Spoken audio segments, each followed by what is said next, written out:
अध्यक्ष महोदय, मुळामध्ये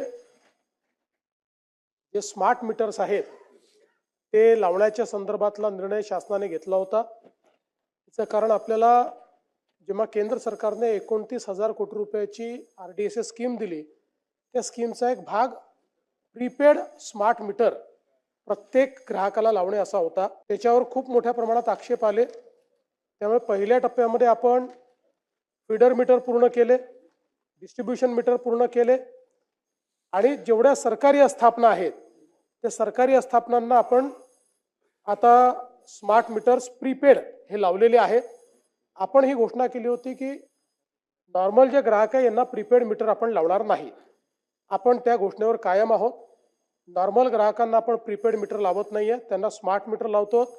स्मार्ट मीटर लावल्यानंतर आतापर्यंत स्मार्ट मीटरचा लोकांना फायदा झालेला आहे, कारण आपण हा निर्णय घेतला की जो स्मार्ट मीटर लावेल त्याला 10% आपण वीज बिलात रिबेट दिलेली आहे। जवळपास 2 वर्ष दिली, मी एक्झॅक्ट मला आता आठवत नाही, पण त्यांना रिबेट दिलेली आहे। त्याच्यामुळे स्मार्ट मीटर जे काही लागलेले आहेत ते लागल्यानंतर बरं, स्मार्ट मीटरमध्ये सगळ्यात मोठा फायदा असा आहे, कुठल्या कालावधीत म्हणजे त्याचं ॲप आहे, तुमच्या मीटरचं किती म्हणजे तुम्ही वीज वापरली प्रत्येक तासाचा रिपोर्ट तुम्हाला मिळतो त्याच्यावर।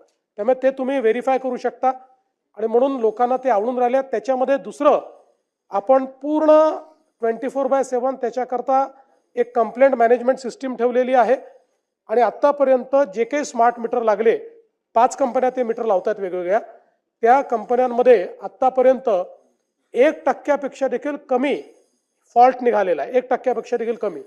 तथापि आपण जे लक्षात आणून दिलेलं आहे, कोणी हजर नसताना जर त्या ठिकाणी मीटर बदलण्यात येत असेल तर हे चुकीचं आहे। त्या संदर्भात आदेश दिले जातील।